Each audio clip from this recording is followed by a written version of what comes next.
Welcome back to The Ancient World, a podcast with discussions and presentations of Greek myth and philosophy, symbolic readings of the biblical stories, and the renewal and rebirth of the ancient treasures in the Florentine Renaissance. And today we're going to talk about two books. We're going to talk about Dionysius and his divine names more briefly, just a couple of examples from that book.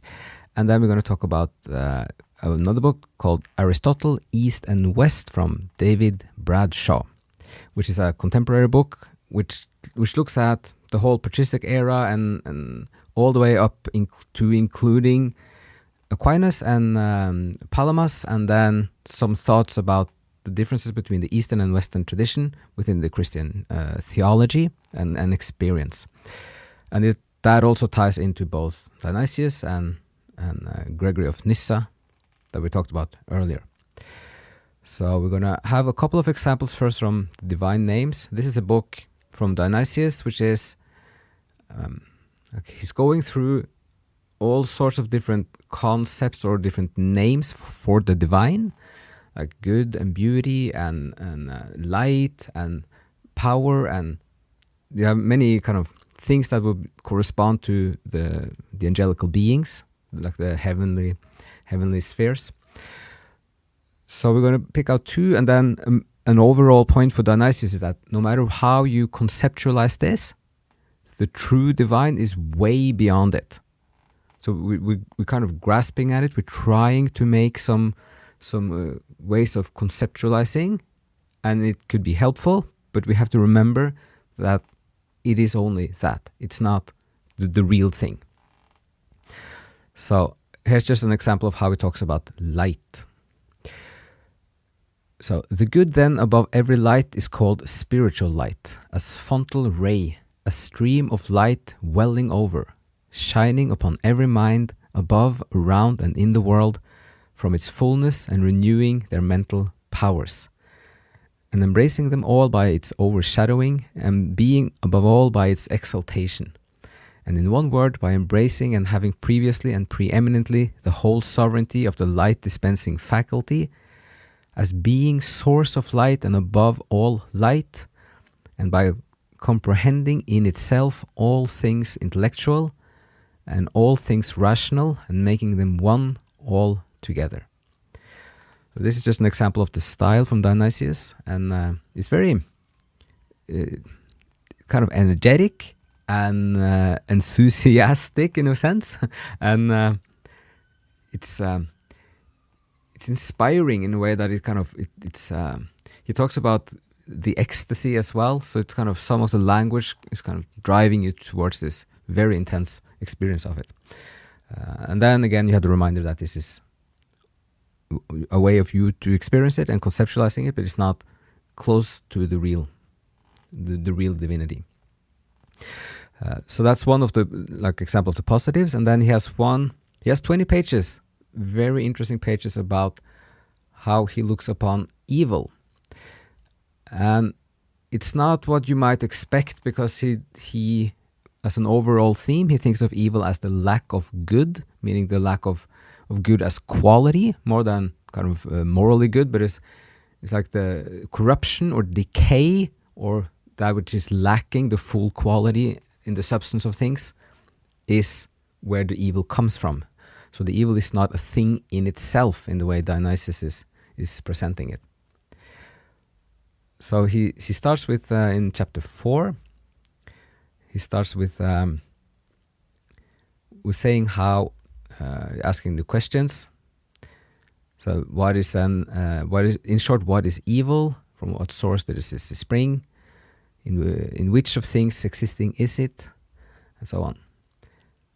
And then he keeps going, saying the evil is not from the good, and if it is from the good, it is not evil. And he gives many examples of this. And then he also says that, so for if the evil is an imperfect good, then by the entire absence of the good, both the imperfect and the perfect good will be absent. The evil is then, this is his conclusion, the evil is then not an actual thing, which is a very interesting way of looking at it. You might hear other people quoting from this and talking about the evil and the good is not too.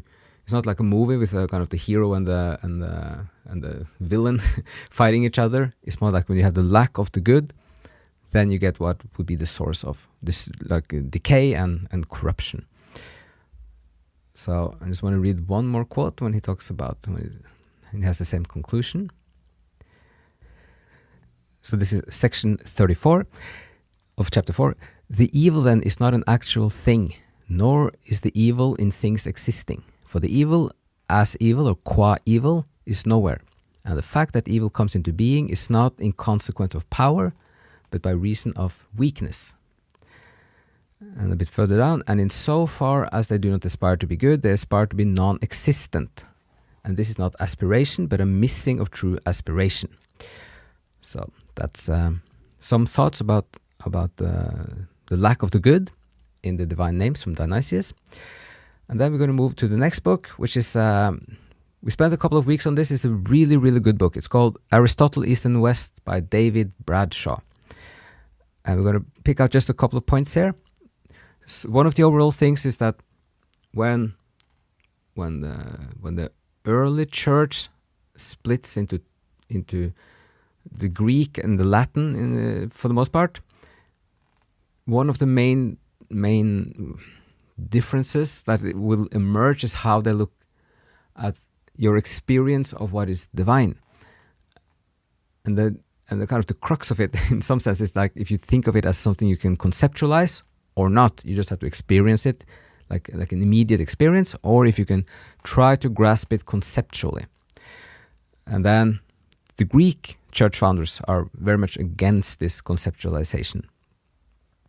So we have here this is a development from like Gregory of Nyssa, the Cappadocians, and then Dionysius, further to Maximus the Confessor, and they build the same kind of body of thought that is addressing this issue. So in the book here, this is on page 191, Bradshaw then says, in effect, Maximus has adopted a portion of the Cappadocians' terminology and extended it in a way inspired by Dionysius. So there's another like bonus of this. If you start this journey into the patristic era and the church founders, you might go through the same steps. If you start with this wonder after looking at the Greek philosophy and the biblical stories and wondering how you can kind of make sense of them together, or in which, since they have different sources at the root, it feels like two separate different sources. How can you build something that is overlapping or blended, or in which way can you make some efforts of synthesis of this? And if you start thinking like that, you are at the same place where the earliest church founders were in the first and the second century. And then gradually it was building century by century. So if you dive into Gregory of Nyssa and Dionysius, then you can read, for example, Maximus the Confessor and understand it. And then furthermore, you can end up with Aquinas in the 1200s, and you see what he is doing, like all the books and the thinking that he can build on. So he says now, near the end of the divine names that we mentioned at the beginning here, he observes that although the divine names must be both affirmed and denied, the way of negation is superior because it stands the soul outside of what is congenital to it. Meaning, as Dionysius describes the light, and then he says, but the divine is not that. And then he describes the good and the beauty and many other things, and he says, but it's not that, as a way of negating and thus grasping it better. So it keeps going. The movement outside becomes the dominant theme of Dionysius' short treatise, The Mystical Theology, which is 9 pages. Their negation is so much a conceptual act, is not so much a conceptual act as a way of leading the soul beyond concepts into the darkness where the divine dwells. And now comes another connection to St. Gregory. Dionysius presents this movement allegorically as the ascent of Moses up Mount Sinai. First, Moses must submit to purification and separate himself from all who are not purified. Then, pressing ahead to the summit, he finds that even the holiest and highest of things that are seen or thought are merely suppositional accounts of the things that are below the transcendent one. Finally, he breaks free from them and plunges into the darkness of unknowing. Nyssa talks about then the third stage is seeing the divine in the darkness. First is the light, then it's the cloud, then you get into the darkness.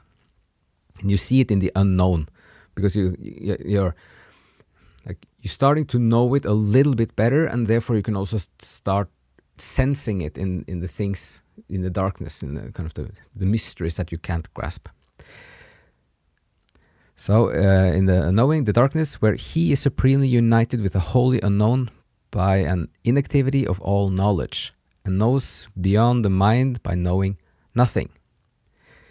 And further, Maximus excludes conceptual knowledge from the final union with the divine just as firmly as does Dionysius. His emphasis, however, is less upon the way of negation than on the direct experience and perception of the divine.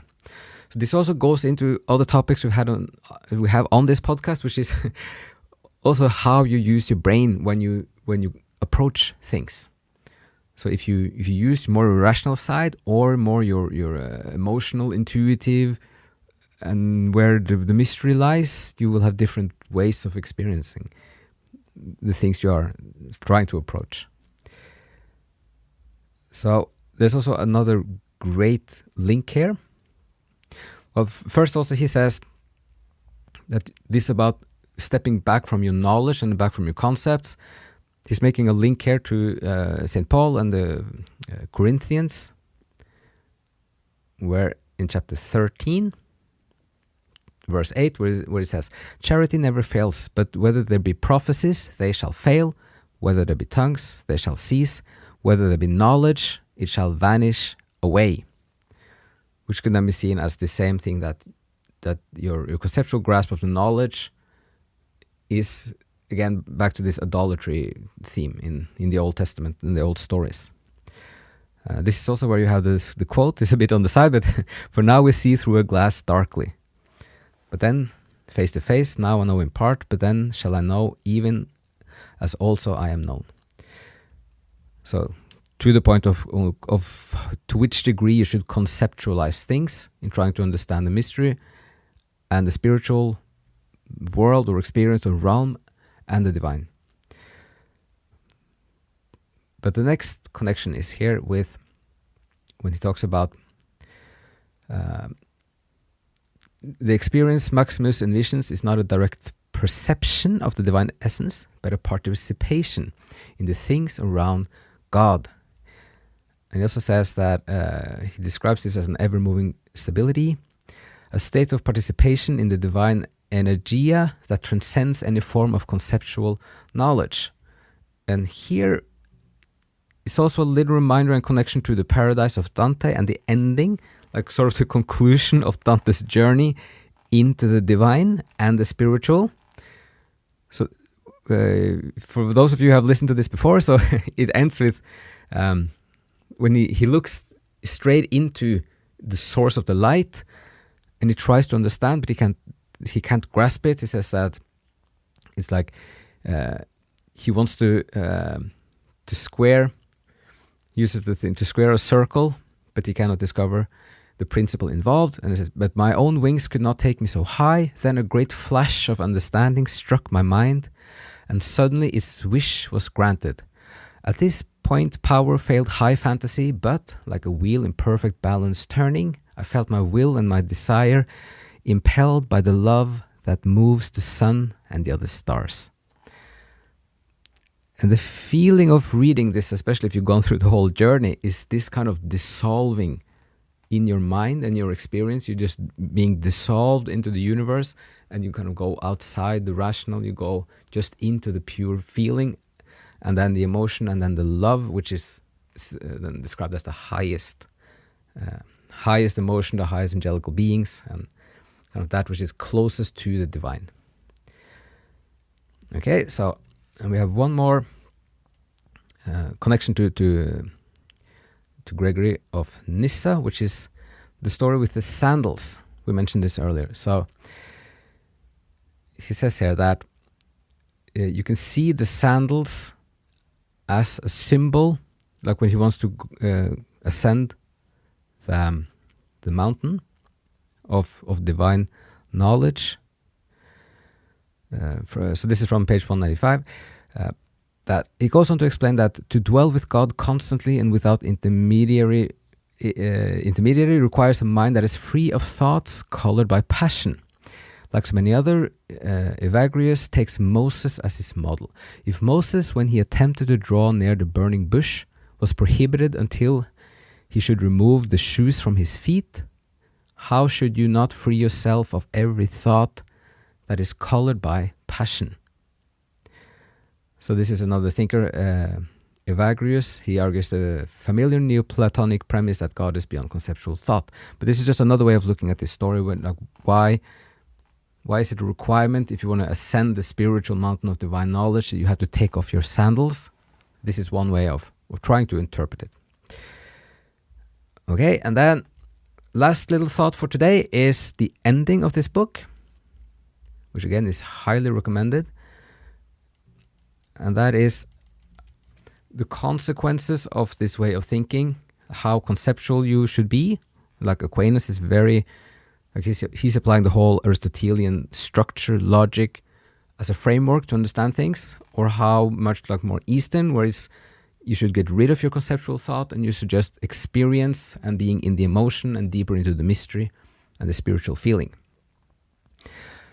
So, and this is like just a little commentary on the recent centuries also, like where we are at this moment in the kind of both the development of history, but also the back and forth of some themes throughout history. So Bradshaw in his book then concludes in the last, or suggests in the last paragraph, that this goes into the Old Testament idolatry again. So he says, let us now ask whether the God who has been the subject of so much strife and contention throughout Western history was ever anything more than an idol. And then he also goes on to say that we might find that, contrary to what some people are thinking, that the sun still rises, the horizon still stretches before us, and we have not yet managed to drink up the sea. Which is a beautiful way of ending the book, and it's also kind of on a positive note that there might be something about rebalancing things.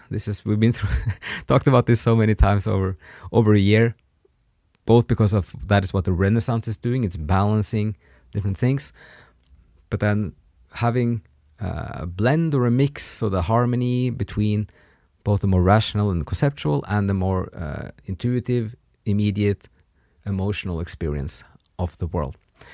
And also that last part, also through imagination, can be a much bigger source of beauty and wisdom and quality of life than many people would think today. And there can be like a huge trove of treasures to be discovered and to enjoy.